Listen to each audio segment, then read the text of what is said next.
Bom dia, irmãos, sejam todos bem-vindos à nossa Escola Bíblica Dominical e convidamos você a abrir a sua Bíblia para o Salmo de número 35. Hoje chegamos a este salmo que é um salmo imprecatório. O que é isso? É aqueles salmos de vários que tem aí no Saltério em que o autor, o salmista, ele pede para que Deus faça justiça, isto é, para que Deus o socorra diante de alguma situação que ele está tendo com algum inimigo. Ele pede para o Senhor então ir e fazer a justiça. Não é salmo imprecatório, não é aquela ideia de o salmista fazer justiça com as próprias mãos. Não é. A ideia do salmista é realmente pedir para Deus fazer a justiça. Isso é muito importante. Por quê? A gente entender isso. Porque naquela época do Antigo Testamento, eles tinham a mentalidade da conhecida justiça retributiva. Quem fez o mal, recebe o mal. Quem fez o bem, recebe o bem. Era assim que funcionava. Então, as orações feitas eram baseadas nesse conceito que havia naquela época. Se a pessoa está me fazendo mal, Deus faz o mal para ela. Que ela pague na mesma moeda. Que ela, como a gente vai ver aqui no Salmo, que essa pessoa que fez uma armadilha para mim, que ela caia nessa armadilha. Então, essa era a mentalidade deles. Porém, nós podemos e devemos orar assim. Para nós, o que vale, digamos assim, é a lei do Novo Testamento.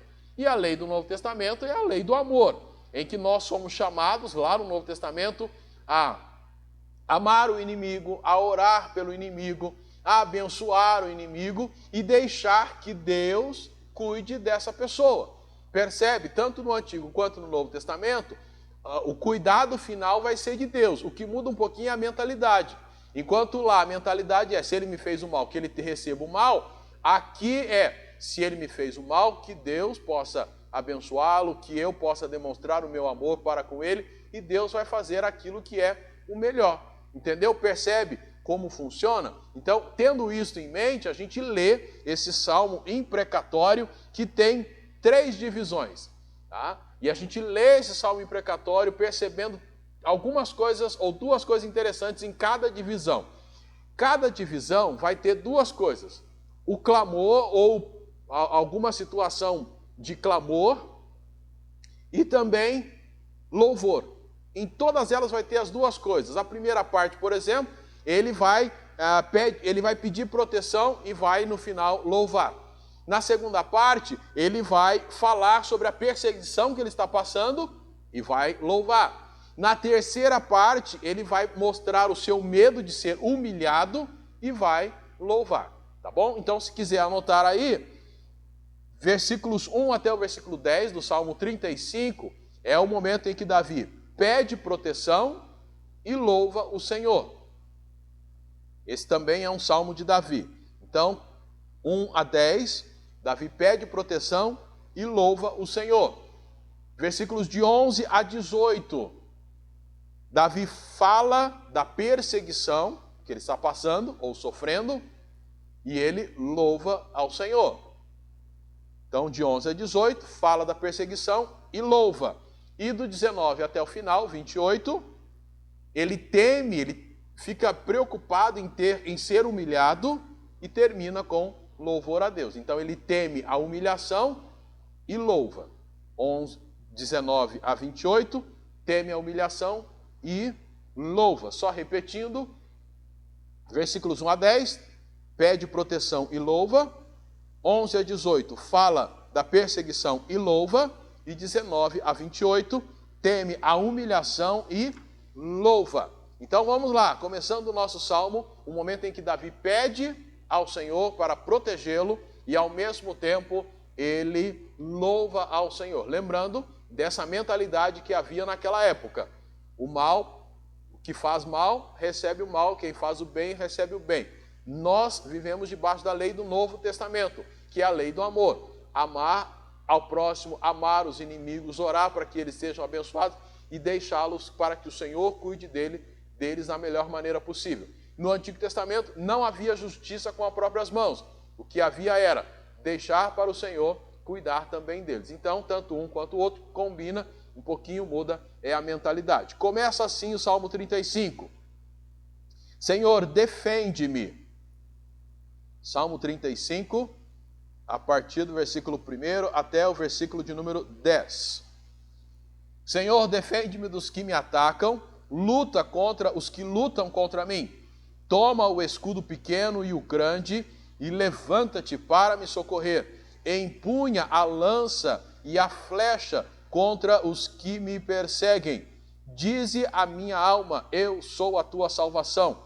Sejam envergonhados e humilhados os que me perseguem. Voltem atrás e se confundam os que tramam o mal contra mim. Sejam como a palha ao vento, quando o anjo do Senhor os dispersar. Seja o caminho deles tenebroso e escorregadio, e o anjo do Senhor os persiga. Pois prepararam sem motivo uma armadilha, cavaram sem razão uma cova para mim. Venha a destruição inesperadamente sobre eles, e prenda-os à armadilha que prepararam. Caiam eles mesmos nessa destruição. Só esse começo a gente já vê Davi falando para Deus fazer. E a maneira como ele fala reflete a maneira como eles pensavam. O mal, a pessoa má, recebe o mal. E aí você já fica observando que ele não toma para si a vingança, porque ele sabia que a vingança pertence ao Senhor. Davi, que escreve esse salmo, ele conhecia a lei, conhecia a Torá, conhecia lá os 5 primeiros livros da Bíblia. E lá em Deuteronômio, ele já conhecia que lá em Deuteronômio dizia isso, que a vingança é do Senhor. Olha lá na sua Bíblia, Deuteronômio 32, verso 35. Abra aí a sua Bíblia, Deuteronômio 32, verso 35. Deuteronômio 32, 35. O texto diz assim: a vingança e a recompensa são minhas. O Senhor que está falando. E aí ele vai continuar. Quando lhes resvalar o pé. E aí ele vai continuar falando. Mas esse início, Davi conhecia e já sabia, na verdade, tudo, né? Ele conhecia a Torá e ele sabia que a vingança, tanto a vingança quanto a recompensa, pertence a quem? Ao Senhor. E na mentalidade deles, como a gente tem frisado, Senhor, vai lá e resolve. Quando a gente vai para o Novo Testamento, a gente percebe que a mesma verdade está lá apresentada. Paulo apresenta. Romanos capítulo 12, verso 19. Romanos 12, 19. Assim como Davi teve essa mentalidade, o apóstolo Paulo, ao escrever a igreja em Roma, também tem a mesma mentalidade. Capítulo 12 de Romanos, verso 19, diz assim: amados, não vos vingueis a vós mesmos, mas dai lugar à ira de Deus, pois está escrito: a vingança é minha, eu retribuirei, diz o Senhor. E se a gente vai em Hebreus capítulo 10, versículo 30, nós vamos achar praticamente a mesma ideia. Lá diz: pois conheço aquele que disse, minha é a vingança, eu retribuirei. E outra vez, o Senhor julgará o seu povo. Davi, quando ele está orando dessa forma, em nenhum momento ele está fazendo justiça ou querendo fazer justiça com as próprias mãos. Ele simplesmente está colocando a situação dele diante do Senhor. Por isso que ele fala: Senhor, defende-me. Senhor, luta contra aqueles que estão lutando contra mim. Toma o escudo pequeno e o grande, se prepara. Senhor, empunha a tua lança e vá lá e me defenda. Meus irmãos, percebemos que a vingança ela é do Senhor. Se ela pertence ao Senhor, eu jamais posso assumir o lugar de Deus. Eu jamais posso tomar o lugar de Deus para fazer justiça com as minhas próprias mãos. O que eu devo fazer é colocar tudo nas mãos do Senhor. E é isso que o salmista faz, nesse salmo que é conhecido como salmo imprecatório. Só que ele faz algo até interessante que eu achei muito bonito, que ele pediu para o Senhor. Veja aí no versículo 3, no final, ele diz, no Salmo 35, o Davi fala: dize a minha alma, eu sou a tua salvação. Ele está pedindo, Senhor, fala ao meu coração. Senhor, me convença de fato que o Senhor é a minha salvação. Fala comigo, para que eu tenha o meu coração acalmado, a minha alma possa ficar calma, sabendo que o Senhor está cuidando da situação. Dize a minha alma. E aí a gente já puxa para os nossos dias. Como é que o Senhor fala com a nossa alma hoje? Para que nós tenhamos a certeza que Ele é a nossa salvação. Como é que o Senhor hoje fala conosco de tal forma que o nosso coração fique calmo? A resposta é: hoje o Senhor fala conosco por meio da sua palavra. Assim como Davi olhou para a Torá, que quando a gente fala Torá, são os 5 primeiros livros da Bíblia. Assim como ele olhou para a Torá e reconheceu a ação do Senhor, que era o Senhor quem iria defendê-lo, e isso acalmou o seu coração, e ele só está enfatizando: o Senhor fala comigo no sentido, olha, que eu tenha essa certeza. Nós hoje temos a palavra de Deus, e ao lermos a palavra de Deus, o nosso coração se acalma, sabendo que Ele é a nossa salvação. Por isso, nós não deixamos de convidar você a sempre ler a Bíblia.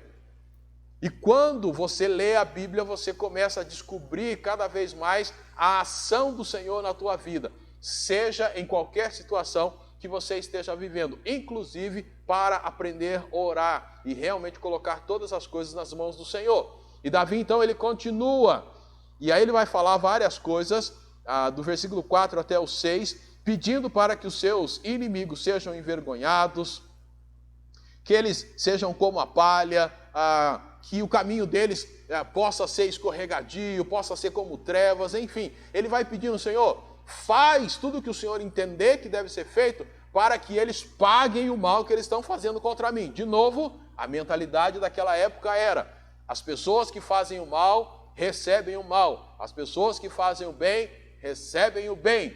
Hoje a gente vai orar assim? Não, a gente vai orar de acordo com como diz o Novo Testamento. Amar os inimigos. Então eu vou orar para que Deus o abençoe, já que eu o amo, não é? Então eu oro para que ele seja abençoado e o coloco nas mãos de Deus, para Deus fazer o melhor que o Senhor entende na vida dele. Eu não preciso necessariamente orar para que ele seja esmagado, porque isso não é a mentalidade do Novo Testamento, mas aqui é a mentalidade.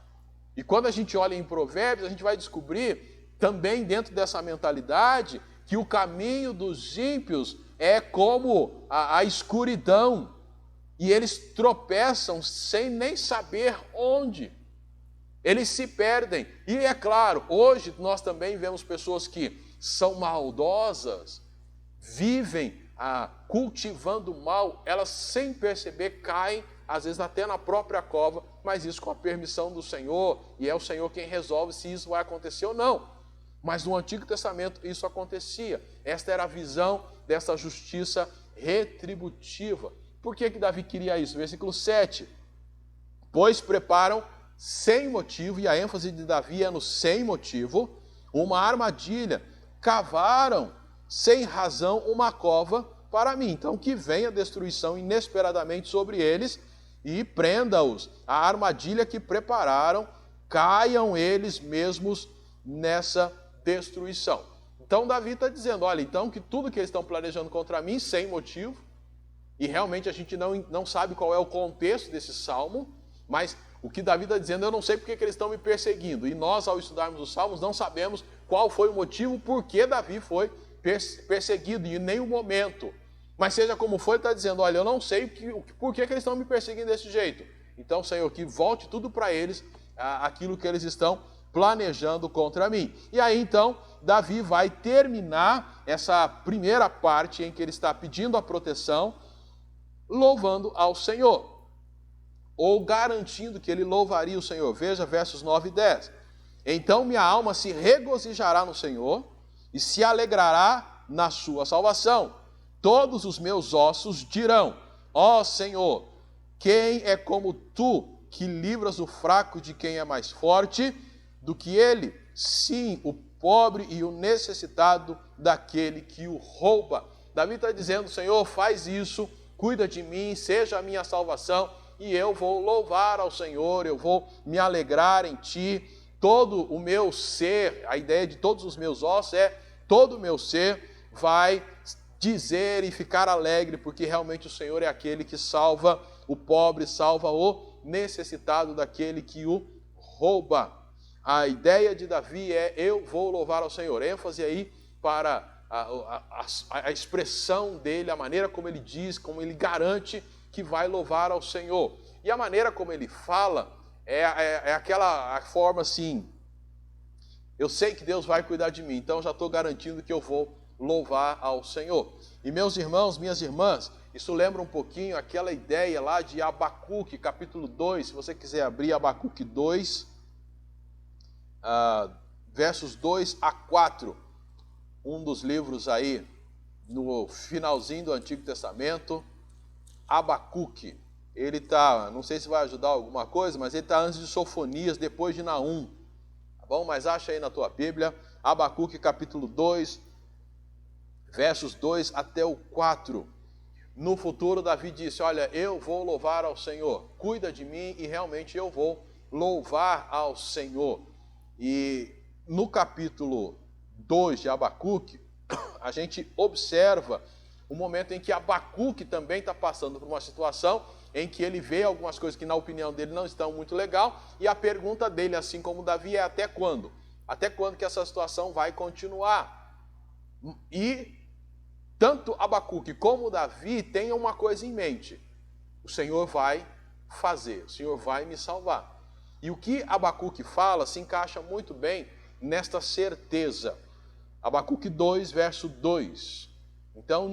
Então o Senhor me respondeu e disse: escreve a visão em tábuas de forma bem legível, para que até quem passe correndo possa lê-la, pois a visão é ainda para o tempo determinado, e se apressa para o fim. Ainda que demore, espera, porque certamente virá, não tardará. Observa isso. E aí vede o arrogante: a sua alma não é correta, mas o justo viverá pela fé.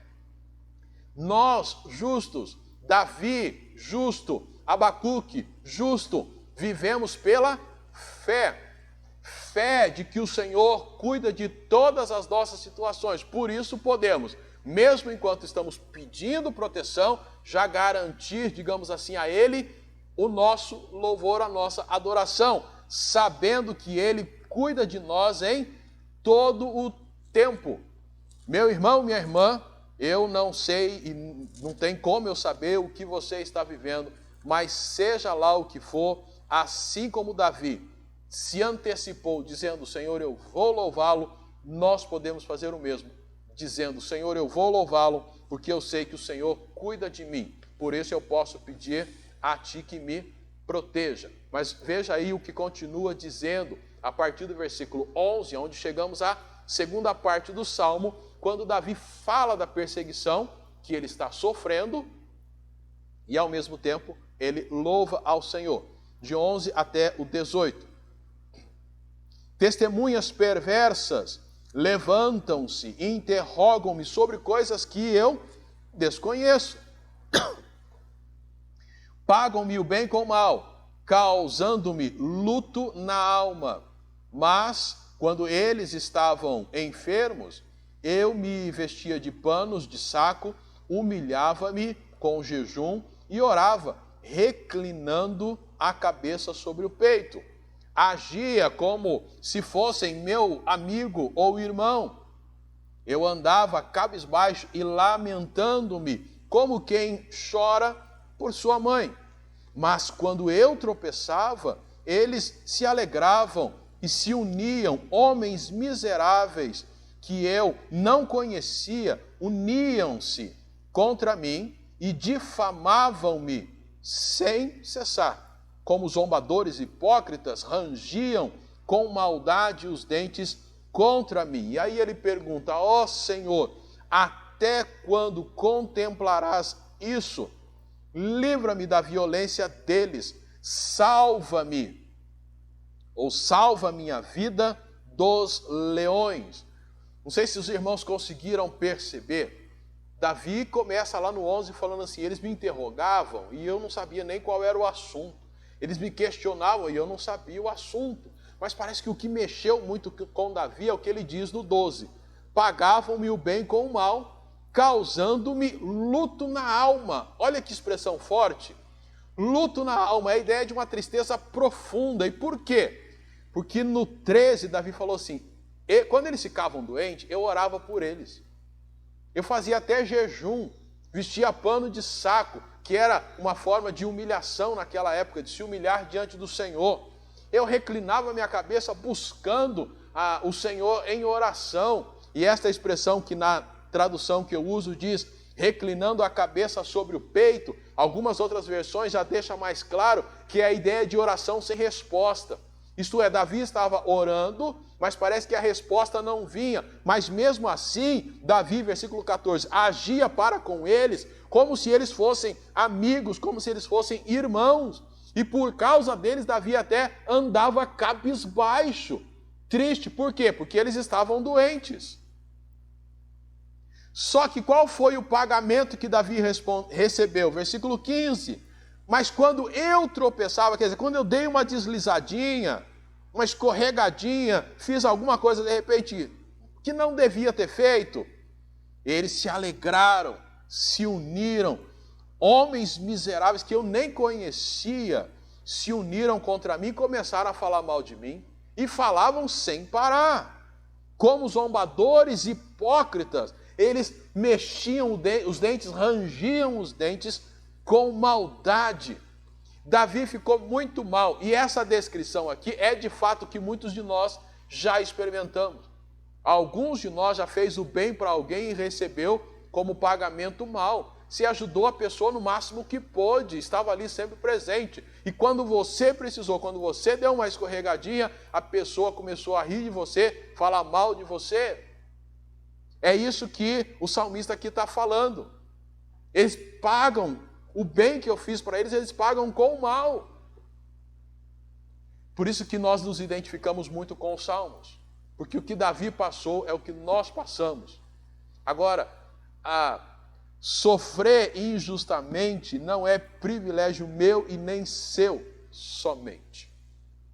Sofrer injustamente é aquilo que o nosso Senhor Jesus experimentou. Vamos considerar o seguinte.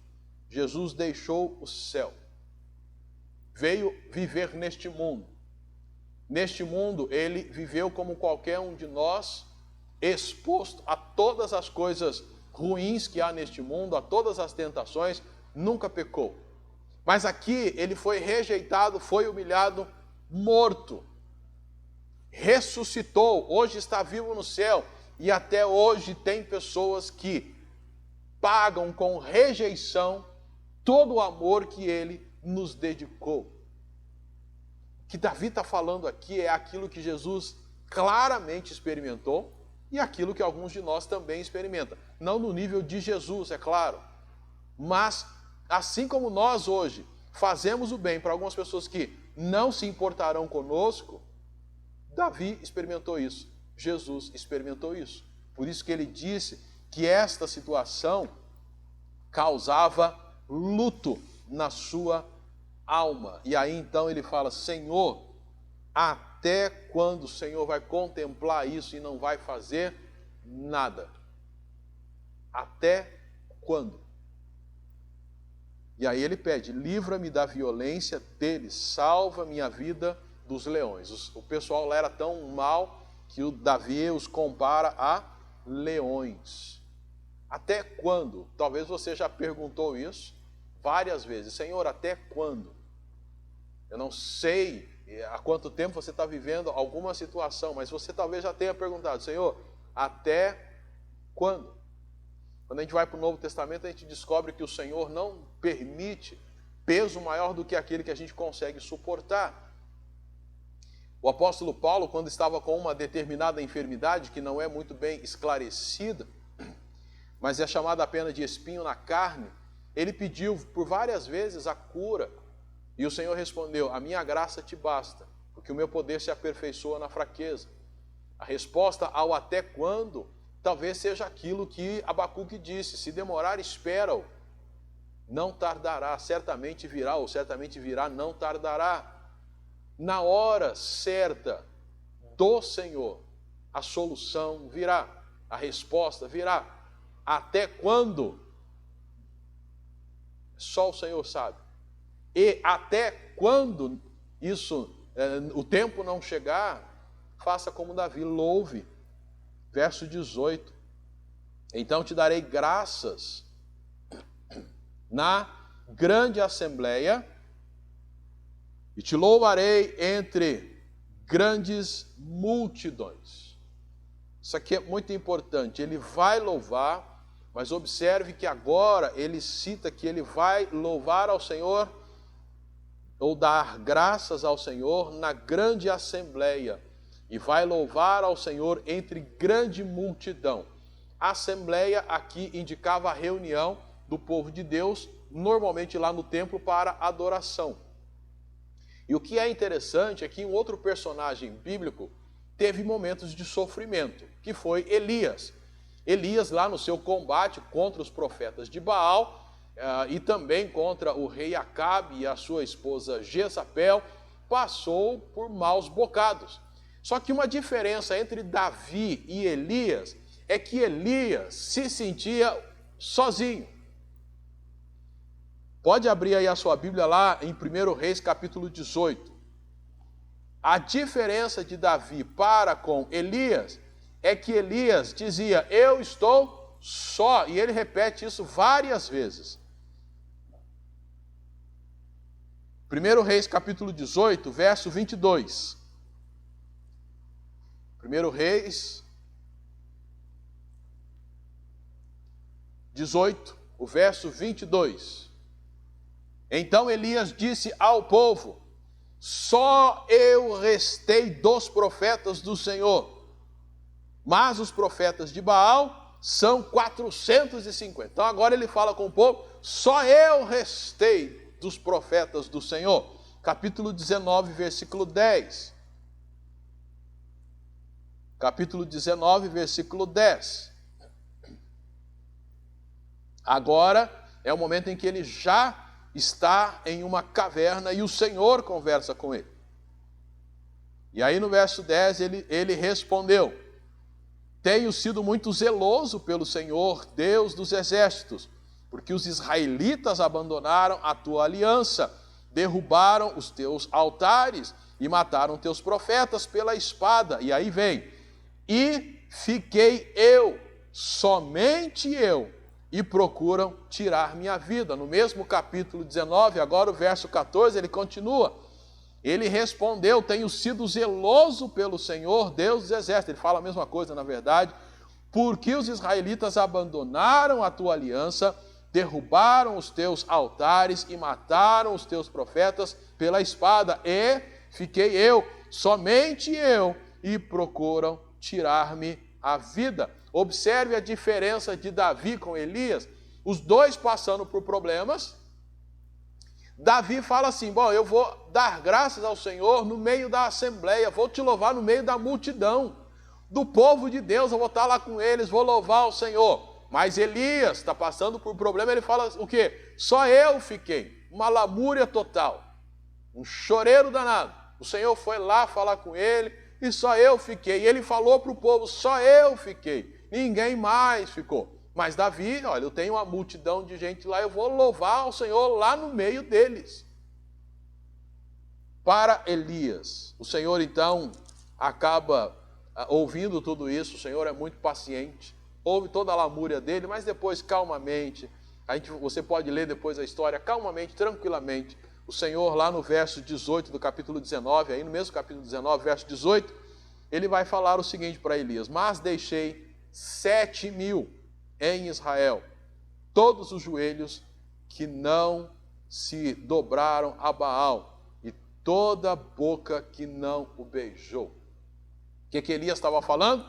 Só eu fiquei, ninguém mais ficou, dos profetas só tem eu. Ele falou para o povo e falou 2 vezes para o Senhor. 3 vezes ele fala a mesma coisa. Aí o Senhor vem e fala, olha, não é isso. 7.000 estão lá. Você não é o único, você não está sozinho. Enquanto Elias se achava totalmente sozinho, Davi falou: eu vou louvar o Senhor lá na assembleia, eu vou louvar ao Senhor no meio da grande multidão. Alguns de nós que sofremos temos o mesmo sentimento de Elias. Eu estou sozinho, ninguém está comigo, nem Deus está comigo, Deus me abandonou, não tem ninguém que me entende, eu sou o único sozinho, coitado, vou ficar na minha caverna enfiadinho, porque eu sou um coitado, só eu sou fiel ao Senhor, só Deus conhece a minha luta, mas nem Ele está lembrando de mim agora, eu sou um coitado. Tem muita gente que é como Davi. Agora, você está sendo chamado, e eu também, para percebermos que nem Elias estava sozinho, nem Davi está sozinho, nem você está sozinho, nem Davi esteve sozinho, nem você está sozinho. Nós temos hoje a Cristo, temos a sua palavra que fala conosco diariamente, podemos conversar com Ele por meio da oração. Então você definitivamente não está sozinho. E mais, você tem irmãos em Cristo. E aí você, mas os irmãos não estão dispostos a nos ajudar. Então tem alguns desafios. Primeiro, quando alguém te perguntar, e aí meu irmão, como você está? Não minta, diga a verdade. Fala assim, olha, eu não estou bem. Ou realmente, eu estou bem. Olha, eu não estou bem. Seja sincero, se você não está bem. Às vezes nós achamos que estamos sozinhos, mas quando alguém pergunta se estamos bem, a gente mente. Dizendo, não, está tudo bem, beleza. E aí você vai dizer, mas eu falo porque ninguém está preocupado com a minha vida de verdade. Você tem razão nisso. Mas eis uma dica, quando alguém te perguntar, e você não vai saber se ela quer saber ou não da sua vida de fato, quando ela te perguntar, e aí, você está bem? Aí você fala com ela, olha, foi muito bom você perguntar, senta aí, que eu acho que em 2, 3 horas eu consigo explicar a minha situação para você. Se essa pessoa perguntou só por perguntar, ela nunca mais vai perguntar. Mas se ela estava realmente interessada, como de fato há muitas pessoas na nossa comunidade, no meio cristão, que realmente estão interessados um com o outro, cuidam um dos outros, como a Bíblia manda, ele vai sentar com você e vai te ouvir. E você vai perceber que você não está sozinho. E aí, logicamente, uma dica para todos nós. Quando a gente perguntar para alguém, não façamos simplesmente porque é praxe. Façamos de verdade. Você está bem? Como você está?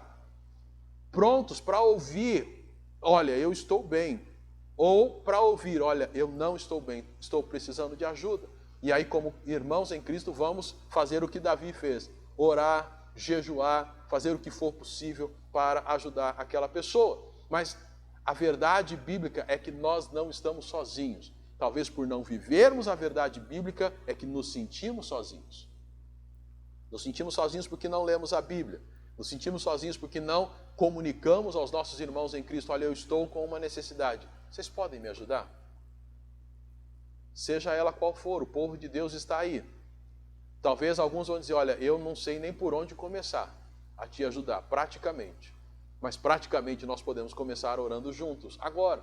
E isso vai fazer grande diferença. Então, Davi e Elias, 2 modelos. E Elias recebeu do Senhor a notícia, você não está sozinho não. Davi já tinha essa convicção, não estou sozinho. Hoje eu e você precisamos saber, não estamos sozinhos. O Senhor é conosco, agindo em nós por meio do seu Santo Espírito, e nós temos toda a comunidade de irmãos em Cristo ao nosso redor para nos ajudar quando for preciso. E isso deve estar no meu e no seu coração com esta convicção real. E aí a gente vai para o final do Salmo. Final do Salmo, Davi, ele está temendo agora ser humilhado.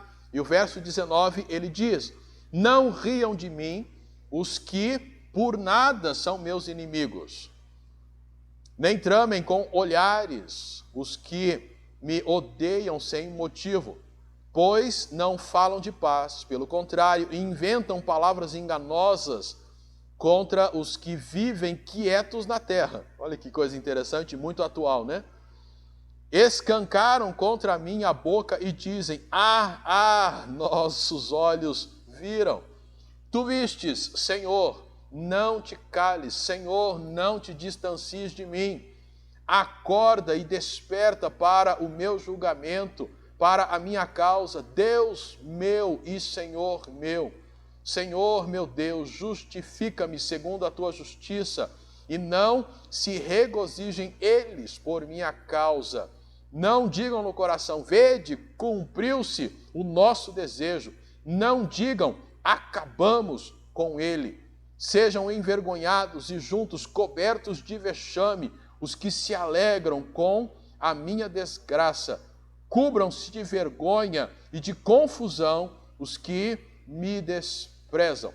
Davi, então, continua simplesmente pedindo o que ele já fez no salmo todo, que eles não me humilhem. Senhor, desperta. Davi não está mandando em Deus, ele só está dizendo de maneira muito sincera, Senhor, haja e vai lá julgue a minha causa.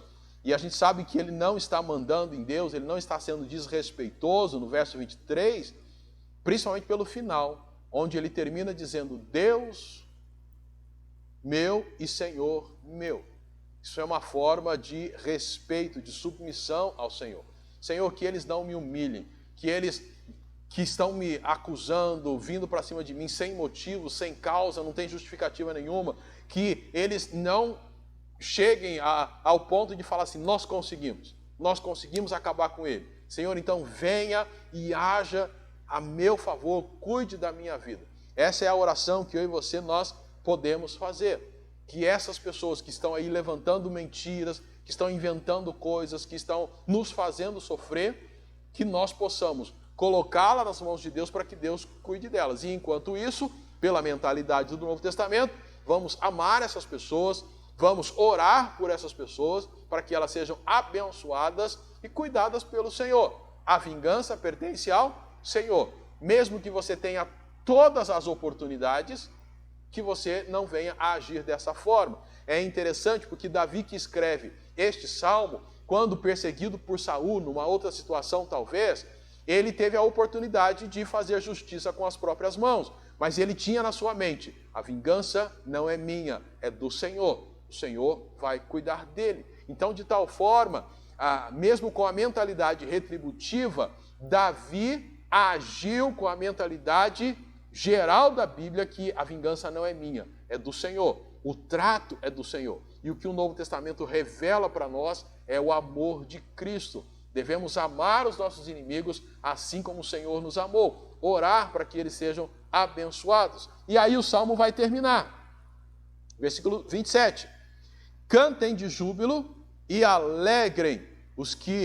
se alegrem os que têm prazer na minha retidão e digam de contínuo, seja engrandecido o Senhor, que tem prazer na prosperidade do seu servo. Observe que agora ele vai dizer cantem. Cantem quem? Cantem ele, cantem a grande multidão, a grande assembleia, que é a turma que está ali com ele e que reconhecem a retidão dele. Vamos louvar ao Senhor. Cantem junto, engrandeçam ao Senhor, porque o Senhor tem prazer na prosperidade do seu servo. De novo, aquela ideia de que ele não está sozinho, então vamos louvar juntos, vamos cantar juntos, vamos celebrar ao Senhor juntos. E aí ele termina, volta a assumir, ou vem agora para assumir um compromisso com o Senhor. Então meus lábios proclamarão tua justiça e teu louvor o dia todo. Olha que legal. Um homem que está sendo perseguido injustamente, acusado injustamente, ele assume o compromisso com o Senhor de proclamar a justiça e o louvor do Senhor o dia todo. Tá? Então os meus lábios vão falar da tua justiça. Se fosse na linguagem do Novo Testamento, Senhor, eu vou louvar a ti o dia todo e vou falar do Senhor para todo mundo, vou evangelizar. Aí a pergunta que surge é, como alguém cheio de problemas pode assumir um compromisso como esse? Como alguém que está sendo perseguido o tempo todo pode falar para o Senhor, eu vou te adorar o dia todo, mas eu estou cheio de problema. Aí eu vou evangelizar, mas eu estou cheio de problema. Sabe por que Davi fez isso? Porque ele colocou os problemas dele na mão do Senhor. Se está nas mãos do Senhor o problema, ele tem tempo para proclamar a justiça do Senhor e louvar o Senhor o dia todo. Agora, se ele tivesse ficado consigo, segurando os problemas, se ele tivesse mantido os problemas com ele, tentando resolver ele mesmo, ele não teria tempo para isso e não poderia assumir esse compromisso. Mas como ele entregou nas mãos do Senhor, ele vai cumprir a missão dele, que é proclamar a justiça do Senhor e vai louvar o Senhor o dia todo. De novo, outra liçãozinha maravilhosa para a gente, né? Às vezes a gente não, mas eu não consigo louvar. Não consegue porque a gente não entregou de fato nas mãos do Senhor.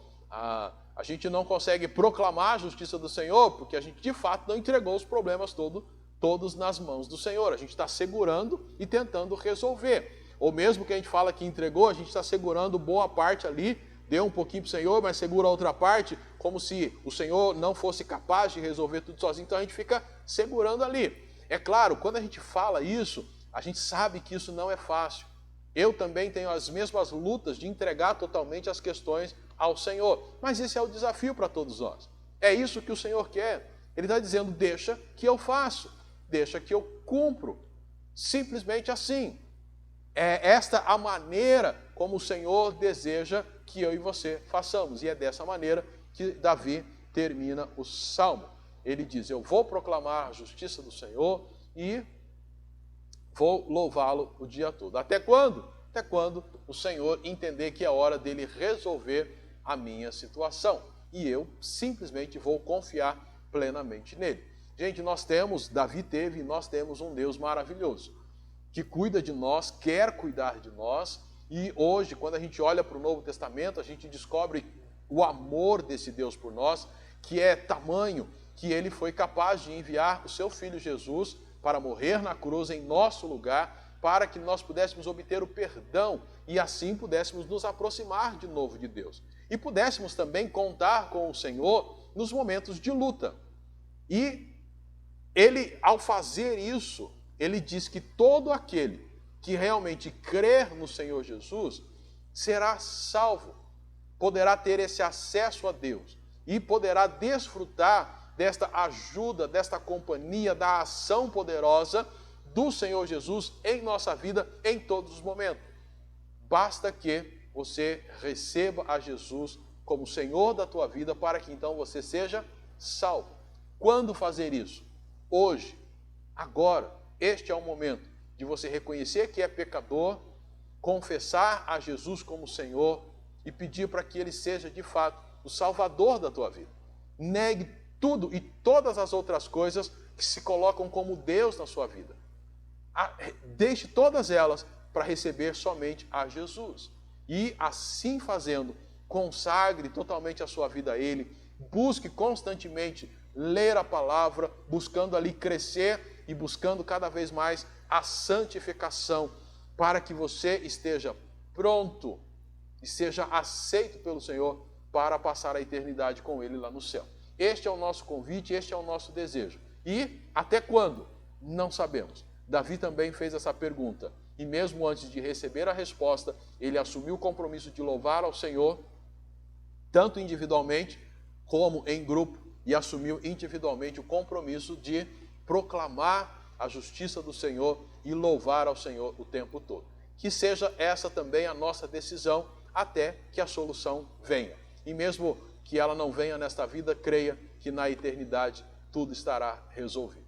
Que Deus possa abençoar a tua vida e vamos terminar falando com o nosso Deus. Pai, obrigado por esta ministração, pela tua palavra, pelas lições aprendidas, e oramos que cada um de nós, pela ministração do teu Santo Espírito, possamos entender tudo e pelo poder do teu Santo Espírito colocar estas coisas em prática em nossa vida. Muito obrigado, assim oramos em nome de Jesus. Amém. Que Deus abençoe a tua vida e até a nossa próxima transmissão.